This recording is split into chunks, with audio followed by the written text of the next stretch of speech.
Manifestazione dei sindacati a sostegno dei dipendenti pubblici per un'amministrazione più moderna e più servizi ai cittadini. Arrivano conguagli che fanno riferimento anche a 2 anni addietro, montano le proteste. Il giudice di Canicattì ucciso dalla mafia potrebbe essere spostato nella cattedrale di Agrigento, ma gli amici non sono d'accordo. False notte per permessi di soggiorno, 16 arresti. A Lampedusa il sindaco richiede lo stato di calamità per le imbarcazioni.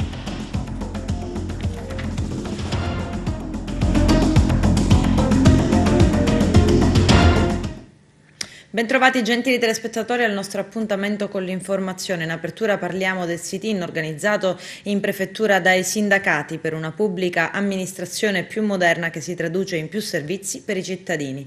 Il nostro direttore Arturo Cantella. Anche ad Agrigento oggi i sindacati CGIL, CISL e UIL hanno scioperato a sostegno del rinnovo del contratto della pubblica amministrazione per un aumento dello stipendio da anni bloccati. Manca quindi un'intesa tra i sindacati e la stessa amministrazione pubblica. I sindacati chiedono, oltre di investire in nuove risorse, formazioni, assunzioni, nuove forme di lavoro. Le ragioni di tale sciopero è stato spiegato in un volantino distribuito ai passanti, dove i sindacati indicano in 10 gli errori della ministra Dadone, che ipotecano il futuro della pubblica amministrazione. I sindacati affermano altresì che neanche una convocazione è intervenuta tra le parti. Da qui lo sciopero di oggi. Proprio perché c'è pandemia abbiamo l'esigenza di sottolineare che i cittadini italiani hanno bisogno di servizi pubblici di qualità, efficienti e alla richiesta un pronto intervento della pubblica amministrazione. Ragione per la quale noi chiediamo a questo governo di fare investimenti nella pubblica amministrazione per raggiungere questo obiettivo. Abbiamo bisogno di fare nuove assunzioni, da 20 anni che non si fanno assunzioni nella pubblica amministrazione, abbiamo bisogno di stabilizzazione, noi abbiamo precari da troppi anni e quindi gente demotivata, noi abbiamo bisogno del giusto riconoscimento della professionalità e dell'impegno di questi lavoratori attraverso il rinnovo dei contratti. Ecco, se il governo non capisce che l'efficienza e l'efficacia dei lavoratori passa da queste cose, è chiaro che i lavoratori scenderanno in piazza spiegando ai cittadini che il loro diritto ad avere sanità efficiente, scuola di qualità passa attraverso l'investimento nella pubblica amministrazione. È anche comprensibile, nel senso che probabilmente per i non addetti ai lavori questa giornata in un momento di pandemia può, come dire, significare essere un poco fuori dal contesto generale dei problemi del Paese. Invece non è così, nel senso che comunque la pubblica amministrazione rappresenta l'ossatura dello Stato e quindi come dire, non possiamo dire che sono eroi quando vanno a lavorare in corsia 24 ore su 24 perché non hanno i turni, non hanno, come dire, il cambio turno, o i medici. Abbiamo visto ieri la lista di medici e infermieri che sono morti per il Covid. E poi alla fine dimenticarcene quando si tratta di non solo rinnovare i contratti di lavoro, perché questa è la critica che si muove, ma provvedere al ricambio, cioè provvedere alle assunzioni, fare in modo che ci siano infermieri e medici, questo dal punto di vista sanitario. Per quanto riguarda invece altra pubblica amministrazione, non scordiamoci che abbiamo i vigili del fuoco, che abbiamo la polizia penitenziaria, che sono dipendenti che danno servizi essenziali. I dipendenti pubblici in questi mesi hanno garantito servizi ai cittadini, siamo stati definiti eroi, però voglio ricordare che non sono stati rinnovati i contratti dal 2018, inoltre il precedente rinnovo contrattuale, quello che era del 2016-2018, ha avuto un aumento veramente risibile senza riconoscimento di alcuni arretrati dopo un blocco di 10 anni e siccome questo è l'ultimo anno della legge di stabilità per il triennio economico, chiediamo con forza che vengano approntate le risorse necessarie ad un rinnovo che sia quantomeno accettabile, perché non possiamo andare dai lavoratori dopo i sacrifici che hanno fatto in questo periodo e dire che il rinnovo complessivo garantisca nette 30-35 euro in tasca ai lavoratori. Bisogna fare diventare la pubblica amministrazione volano di sviluppo. Si parla per ora molto della Recovery Fund, quindi 190 miliardi che sono in arrivo, li devono programmare questi dipendenti pubblici che siamo noi, a tutti i livelli, ma dai ministeri a tutte le responsabilità che ci sono a livello periferico, perché si deve camminare su atti e su proposte, quindi non bisogna lamentarsi della burocrazia quando invece il settore pubblico è quello che deve trainare le attività e quindi lo sviluppo economico del Paese. Chiediamo al governo il rinnovo dei contratti, chiediamo al governo la sicurezza, chiediamo al governo che non ci sia più precariato e che non si vada avanti anche con una situazione così veramente che oramai è arrivata all'estremo. I lavoratori non ne possono più e oggi siamo di nuovo qua a manifestare. Le forti raffiche di vento stanno creando rischi e pericoli. I vigili del fuoco in queste ore accorrono da un capo all'altro della provincia per scongiurare danni e mettere in sicurezza un autentico tour de force che sembra destinato a durare per l'intera giornata. In Via Unità d'Italia i pompieri hanno evitato che 3 pali della Telecom si abbattessero al suolo. Erano pericolanti e rischiavano di finire da un momento all'altro su quanti transitavano. Analoga scena a Raffadali, dove invece c'era un recipiente, quelli utilizzati per le scorte idriche, che rischiava di essere spazzato via dal tetto di una abitazione. Albero pericolante a Porto Empedocle, mentre a Canicattì in contrada Cazzola c'era una pala eolica a rappresentare il pericolo. A causa del vento girava troppo velocemente. Bollette idriche. Nei giorni scorsi a molti cittadini sono arrivate richieste di pagamento che fanno riferimento anche a 2 anni fa. È frutto dei ritardi dell'ATI. Scoppia la polemica. I dettagli nel servizio. L'ex Girgenti Acque, adesso gestita da commissari straordinari, invia delle batoste ai cittadini agrigentini, delle bollette retroattive. L'ATI, Assemblea Territoriale Idrica, composta da tutti i sindaci agrigentini e presieduta dal sindaco di Sciacca Francesca Valenti, ha deliberato le nuove tariffe del servizio idrico. Ebbene, in ragione di ciò, l'ex Girgenti Acque ha ritenuto di inviare delle bollette idriche a conguaglio a decorrere retroattivamente dal 1 gennaio 2018 ad oggi. Le bollette inviate sono maggiorate a seguito di tale adeguamento alle nuove tariffe che sarebbero state deliberate dall'ATI, e l'ex Girgenti Acque nelle stesse bollette spiega il contenuto della delibera 3 del 2020 dell'ATI e prospetta nuovi aumenti con le prossime bollette. L'Associazione a difesa dei consumatori Cittadinanza Attiva ha tentato un contatto con il presidente Valenti, ma lei, come sottolinea il coordinatore Pippo Spataro, non ha mai risposto. Ecco perché adesso Spataro ha chiesto un incontro ufficiale con l'Assemblea Territoriale Idrica al fine, spiega, di dipanare e chiarire gli aspetti di questi adeguamenti, che tra l'altro cadono in un periodo molto buio economicamente. E sono tanti nel frattempo i cittadini che hanno contestato tali bollette negli uffici dell'ex Girgenti Acque, e altrettante sono le associazioni dei consumatori che prospettano la possibilità di impugnare in massa le bollette ritenendole illegittime.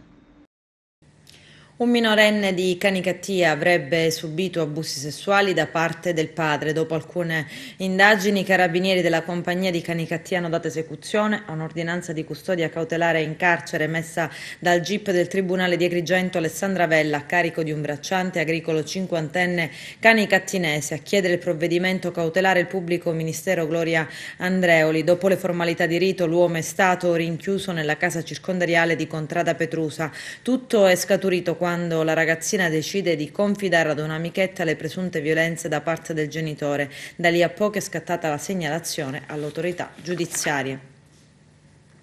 L'ex presidente della regione Totò Cuffaro è stato portato dal 118 al pronto soccorso dell'ospedale Cervello, centro Covid di riferimento a Palermo. Le sue condizioni nelle ultime ore erano peggiorate tanto che i sanitari del servizio di emergenza lo hanno portato al pronto soccorso. Qui è stata riscontrata una polmonite. L'ex presidente è stato ricoverato in reparto. Nei giorni scorsi era stato lo stesso presidente a comunicare che era risultato positivo al Covid.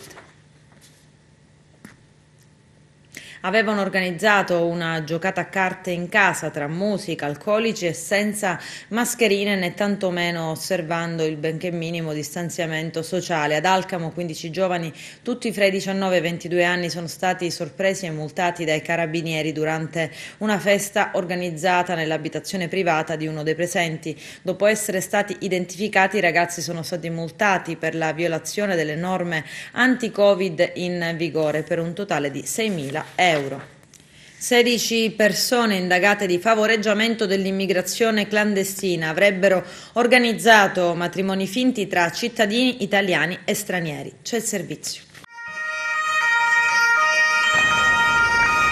Mi devi dire come si chiama il numero conto, di andare da un cinese e prendere le fedine. No, già preso a posto, se ce l'ha tu. Ah, ce l'hai picchiato? I finanzieri del Comando Provinciale della Guardia di Finanza di Messina hanno eseguito un'ordinanza di custodia cautelare nei confronti di 16 soggetti, 5 dei quali in carcere e 11 agli arresti domiciliari, destinatari della misura i presunti promotori e membri di 2 gruppi criminali con base a Messina, dediti al favoreggiamento dell'ingresso permanenza clandestina di cittadini extracomunitari irregolari sul territorio italiano. Le indagini condotte dagli specialisti del Gruppo Investigazione Criminalità Organizzata del Nucleo di Polizia Economico-Finanziaria di Messina, sotto la direzione della Procura Distrettuale Antimafia Peloritana, hanno permesso di far luce su uno strutturato sistema illecito finalizzato all'organizzazione di matrimoni fittizi tra cittadini italiani e stranieri, marocchini, algerini e tunisini. Di andare da un cinese e prendere le fedine. No, già preso a posto, se ce l'ha tu. Ah, ce l'hai picchiato un po', no? Ok, allora dai. Guarda tu fai una bella vestiti là, a posto, 10 minuti ci vuole, non ce lo fai, per andare all'ospedale. Ok. Va bene. Io perché ho l'aggancio là, a Casablanca, Sì. e prendo le ragazze di qua, li mando là. Sì. Con lo scopo di conseguire la carta di soggiorno per motivi di famiglia, essenziale per l'ingresso e o la permanenza nel territorio dello Stato italiano, ovvero per sanare la posizione di quelli destinatari di decreti di espulsione dal territorio dello Stato, già emanati dalla Prefettura e resi esecutivi dalla Questura. Volevo fare una domanda, questa mattina mi sono trovato a parlare con una ragazza e stavamo parlando del fatto che sono venuti la polizia da sopra quando me l'ha raccontato tu. Mi ha detto che se non mi trovavano a casa là, ci veniva all'indirizzo prima. No, non mi farò niente. Le investigazioni hanno trovato la loro genesi in singolari false dichiarazioni resi da cittadini italiani a pubblici ufficiali sulle loro qualità personali, con specifico riferimento allo status di celibe nubile. Venivano pertanto avviati mirati approfondimenti che permettevano di rilevare, sin da subito, anomale ricorrenze rispetto a numerosi matrimoni misti, ripetitività di testimoni di nozze e o interpreti stranieri, reiterate parentele tra testimoni e sposi, tali da ipotizzare l'esistenza di una vera e propria associazione a delinquere tesa all'organizzazione illecita dei citati matrimoni. Quanto ipotizzato trovava quindi puntuale riscontro all'esito di più penetranti attività di polizia giudiziaria, disposte dalla Procura della Repubblica di Messina, anche attraverso indagini tecniche ed acquisizioni documentali. Nel dettaglio emergeva l'inequivoca operatività di 2 collaudate organizzazioni criminali, da tempo attiva a Messina, e con consolidate ramificazioni in Marocco, facenti capo a 2 cittadini marocchini. Il giro d'affari documentato nel corso delle indagini ammonta ad oltre 160.000 euro. Lampedusa, mancata rimozione delle imbarcazioni utilizzate dai migranti. Il sindaco Martello chiede a Conte e Musumeci lo stato di calamità. Lo stesso Martello afferma: chiedo al Presidente del Consiglio Giuseppe Conte, al Presidente della Regione Nello Musumeci la dichiarazione dello stato di calamità per quanto sta avvenendo a Lampedusa, dove le imbarcazioni utilizzate dai migranti ma rimosse dal porto dell'isola dalle autorità preposte a causa di una nuova mareggiata continuano a provocare gravi danni all'ambiente e alle infrastrutture portuali e mettono a rischio gli stessi operatori dei Vigili del Fuoco, della Guardia di Finanza e della Guardia Costiera, intervenuti per limitare le conseguenze. Con il forte vento di libeccio di questi giorni, le imbarcazioni abbandonate al molo Favarolo diventano ingestibili, affondano in tutto o in parte, alcune alla deriva, disperdendo in mare rottami inquinanti e carburante. Il Comune, conclude Martello, ha comunque mezzi limitati, non è semplice tirare in secco imbarcazioni o barconi di grandi dimensioni e poi demolirli nel rispetto delle norme vigenti, e nel frattempo servono interventi particolari ed immediati per ripulire le acque, le coste e i fondali. Secondo la Procura della Repubblica di Palermo sarebbe esistito un sistema Savona per drenare le risorse della formazione professionale. In ragione di ciò il procuratore aggiunto Sergio De Montis e i sostituti Vincenzo Amico e Andrea Zoppi hanno chiesto il rinvio a giudizio per l'onorevole Riccardo Savona e per altri 5 imputati. Sarebbero i protagonisti di una maxi truffa di circa 900.000 euro. Il GUP Marco Gaeta ha fissato l'udienza preliminare al 24 febbraio prossimo per decidere se rinviarli o no sotto processo. Le indagini sono state sostenute dalla Guardia di Finanza, secondo cui sarebbe stata organizzata un'associazione a delinquere per ottenere quasi 900.000 euro di finanziamenti europei per la formazione professionale. Però, secondo la Procura palermitana, i corsi sarebbero stati fantasma, così come soldi sostenuti e giustificati con le pezze d'appoggio contabili fasulle. I soldi sarebbero stati destinati altrove, spesi anche per alimentare il consenso elettorale di Savona. In un certo senso ha segnato un pezzo di storia di questo nostro paese. Non bisogna mai dimenticare che siamo in una fase in cui non era un tema, come dire, di grande attualità pubblica nel nostro processo, che è stata la prima sentenza per associazione mafiosa nel distretto giudiziario di Messina. È stata un'esperienza che ha introdotto delle rilevanti innovazioni anche in sede processuale. Le vittime hanno parola nel processo. Per la prima volta le vittime vengono assistite in tutte le fasi della loro vita, non solo processuale, nel rapporto con le istituzioni. E questo fatto ha dato alle vittime forza. Con il passaparola sono nate le associazioni, nascono le associazioni in provincia di Ragusa, nasce l'associazione a Gela, nascono le associazioni in Puglia, ma nasce tutto in una prospettiva di volontariato. Cioè il commerciante che ha vissuto l'esperienza cerca di convincere chi ancora non ha denunciato a farlo, spiegando al commerciante che ancora deve denunciare: vedi, io ci sono riuscito e Sarina è un esempio, continuo a fare il mio lavoro, però questa esperienza è un'esperienza che si è fermata, che non può che fermarsi a un certo punto, perché l'esperienza del volontariato lì può arrivare.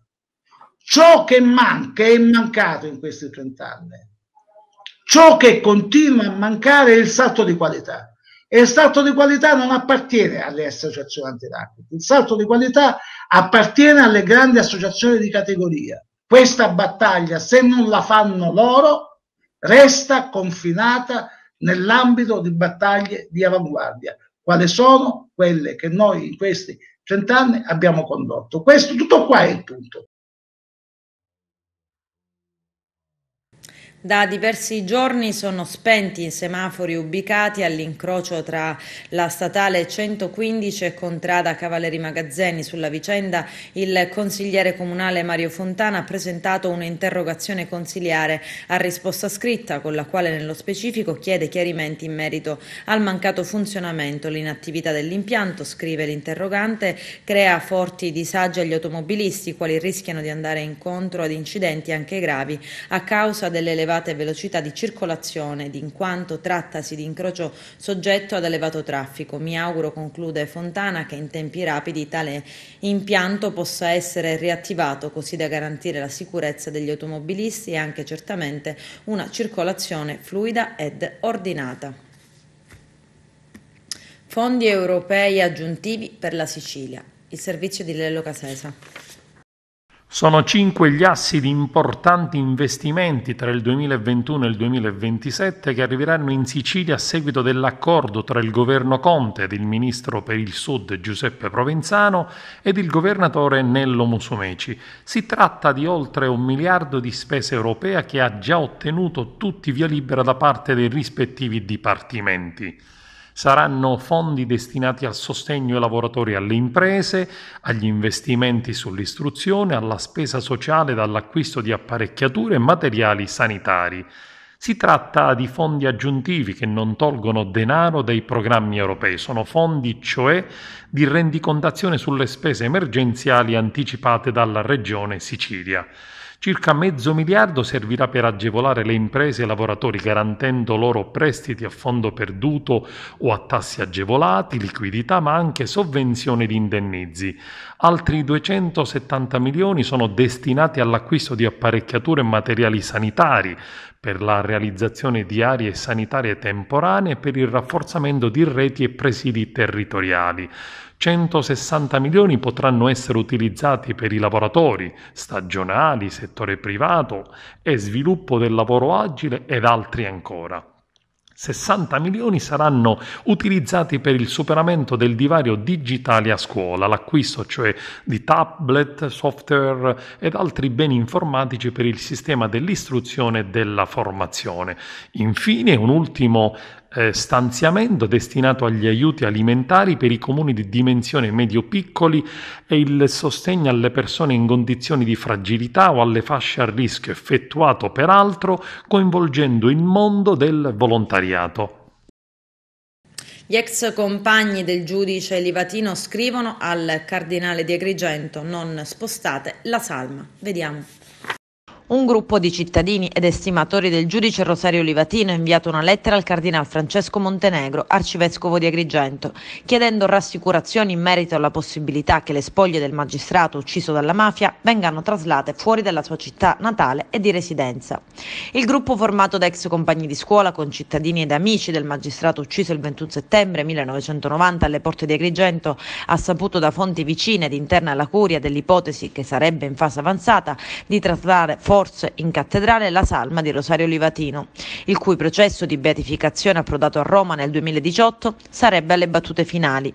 Gli autori della lettera inviata al cardinal Montenegro via email si dicono profondamente contrari all'ipotesi la cui realizzazione tradirebbe la volontà di Rosario di vivere e restare a Canicattì. Anche il sindaco di Canicattì, Ettore Di Ventura, prende posizione su quelle che al momento potrebbero essere voci. Rosario Livatino, dice, rappresenta un pezzo illustre della nostra storia, della nostra città, e per questo deve restare qui con tutto il suo patrimonio di idee, esempi e valori.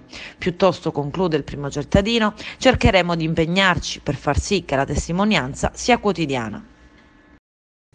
Ieri la ricorrenza della festa dell'Immacolata, annullata la processione ad Agrigento, i Vigili del Fuoco, così come anche l'amministrazione comunale, hanno comunque rispettato la tradizione, deponendo i fiori ai piedi dell'altare. Per il successore del cardinale Don Franco Montenegro, l'arcivescovo coadiutore di Agrigento Alessandro Damiano, è stata la celebrazione del primo solenne pontificale. Vediamo.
Un messaggio sintetico e mi auguro che possa portare una parentesi, un momento, un sorriso di serenità. Il saluto che l'angelo fa a Maria, questa giovane donna di Nazareth, è concentrato nella parola rallegrati. E rallegrati non è un saluto qualunque, rallegrati è il saluto che viene riservato alla città di Gerusalemme. Rallegrati Gerusalemme, i tuoi figli e le tue figlie stanno tornando. Rallegrati Gerusalemme perché sei visitata. Ecco, io vorrei dire a tutti i fedeli, a tutti gli uomini e le donne di buona volontà di Agrigento, della città di Agrigento, di tutta la chiesa di Agrigento diffusa nel territorio della provincia, rallegrati, il Signore viene.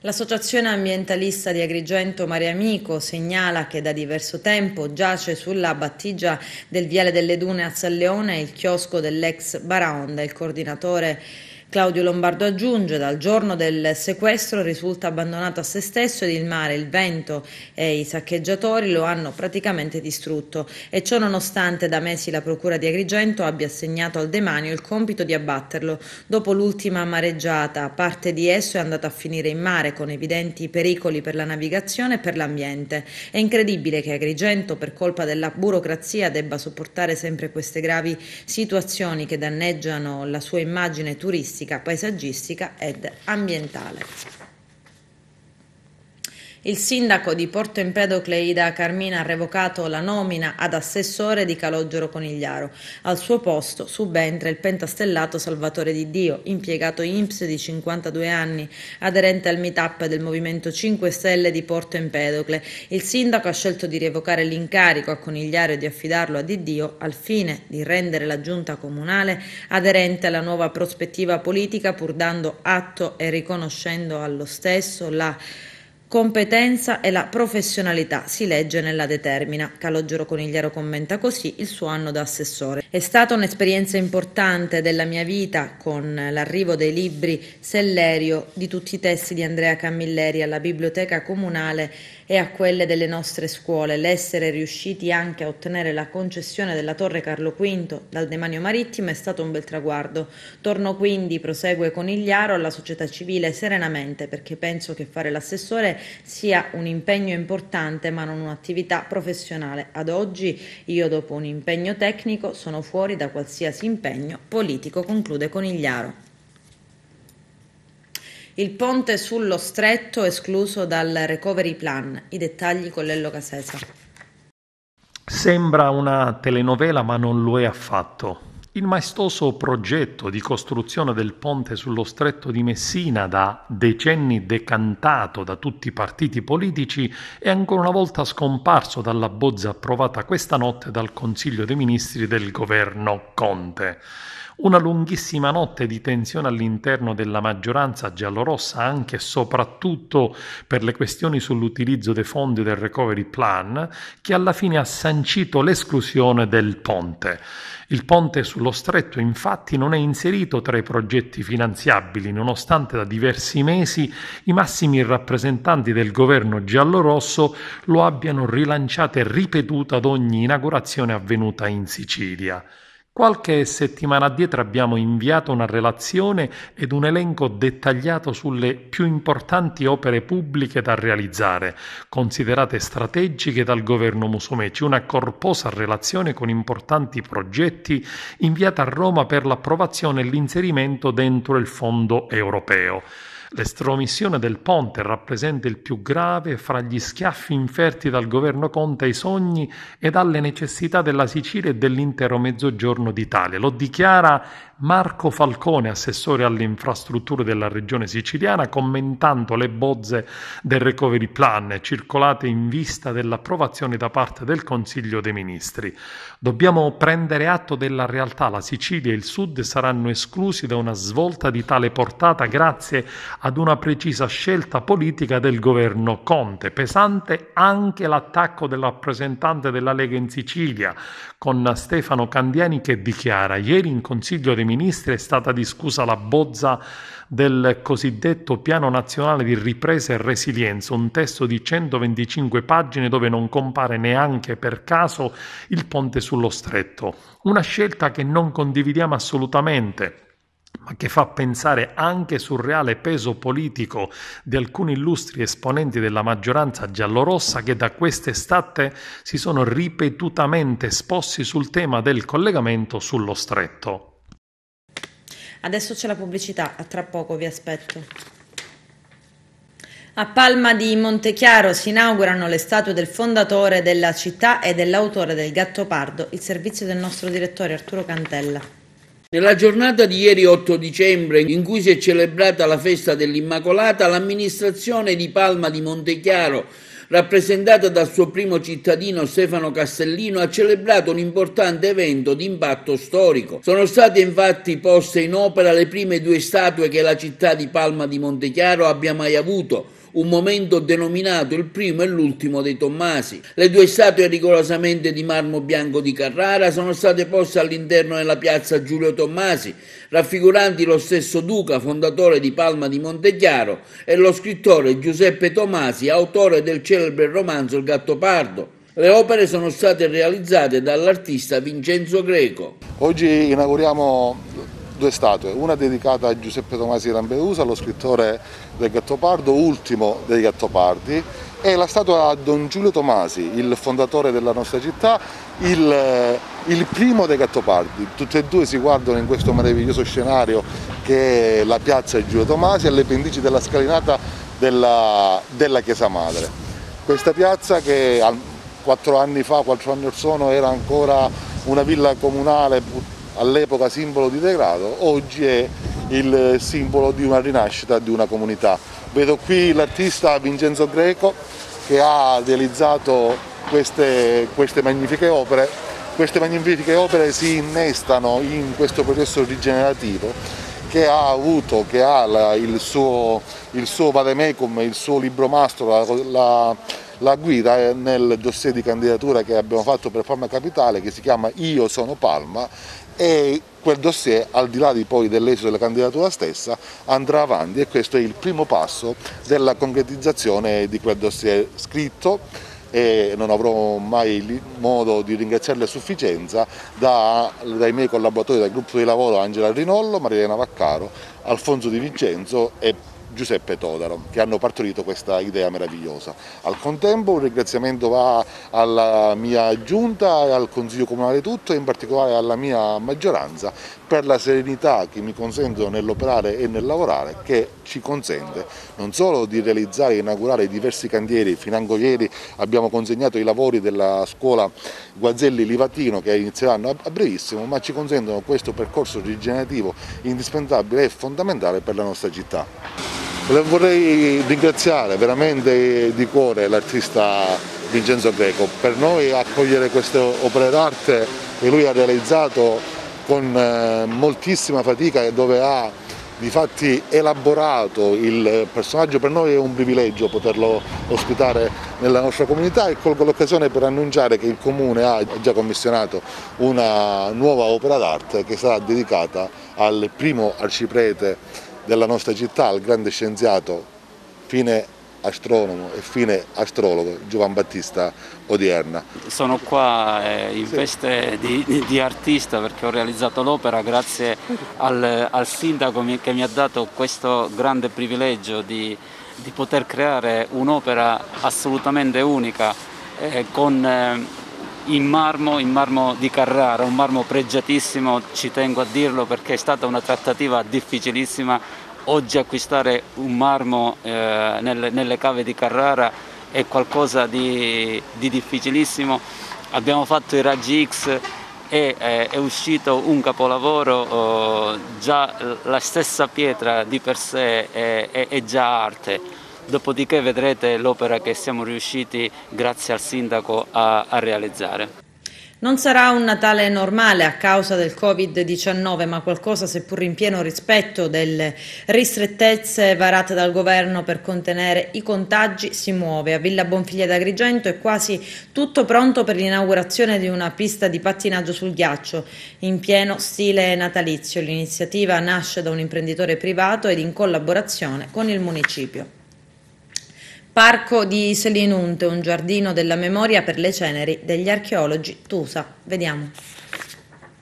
Per una scelta comune tra mia madre prima nei confronti delle ceneri di mio padre e poi con mio fratello dopo, avevamo pensato di tenerle a casa. Insieme a mio fratello Sebastiano, negli ultimi anni, avevamo pensato che sarebbe stato bello portare le ceneri di mio padre a Selinunte, perché questo parco esiste perché mio padre lo ha creato. Sembrava a me, ma anche a mio fratello, il luogo migliore dove portarle. Siccome loro sono stati una coppia unita per più di mezzo secolo e mia madre qui era comunque una presenza che è conosciuta da tutti e ha contribuito a livello familiare a sostenere molto mio padre, perché non è stato facile per lui realizzare questo parco. Penso che le loro ceneri qui aiutino a tramandare la memoria, non appartenga soltanto a noi della famiglia,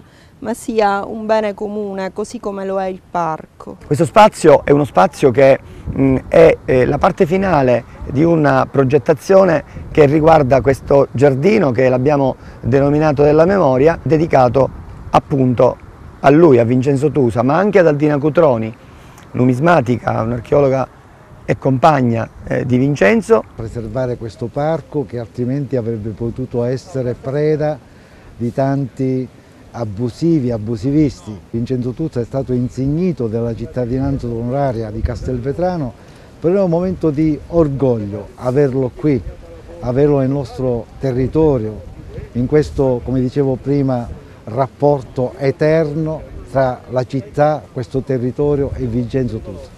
Oggi Selinunte è ciò che è grazie all'azione di Vincenzo Tusa, alla sua lungimiranza, alla sua visione soprattutto. È una visione, un'azione che è stata poi continuata da Sebastiano, dai suoi collaboratori in questo parco, su cui la Regione Siciliana e il governo Musumeci hanno grandi progetti di rilancio.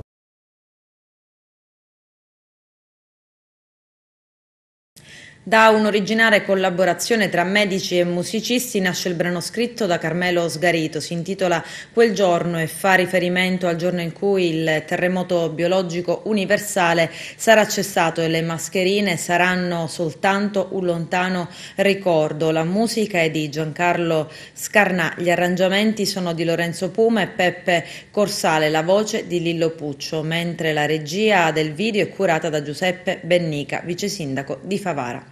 Vediamo questo video.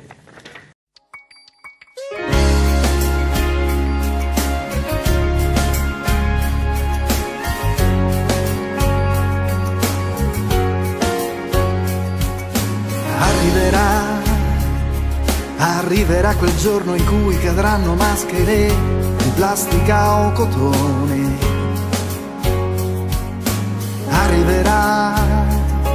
Arriverà quel giorno in cui l'umanità si sveglierà da questo squallido torpore. Arriverà quel giorno in cui ogni essere vivente riconquisterà il suo volto e tu sarai un lontano ricordo. E così cadranno queste tristi maschere di un falso carnevale. Ogni essere umano ritornerà geniale. Basta competizioni, basta religioni in guerra, basta col gioco delle armi. Tornerà una nuova terra.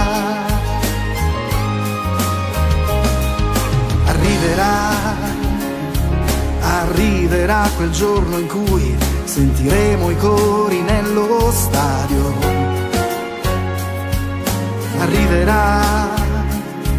Arriverà quel giorno in cui riprenderemo i vestiti dall'armadio. Arriverà quel giorno che renderà più chiaro a tutti che la terra è una ricchezza e che appartiene a tutti. Una nuova aurora un'emozione ancora. E così cadranno queste tristi maschere di un falso carnevale. Ogni essere umano diventerà speciale. Basta competizioni, basta religioni in guerra, basta col gioco delle armi. Salviamo insieme questa terra.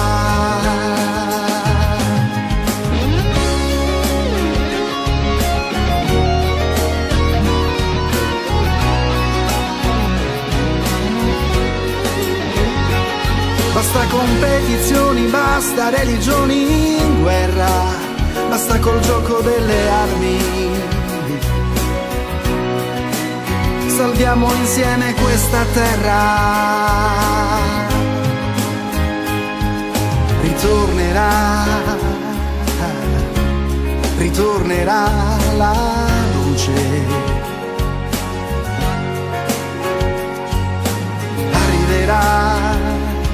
Arriverà, lo so, arriverà. Forse già qua.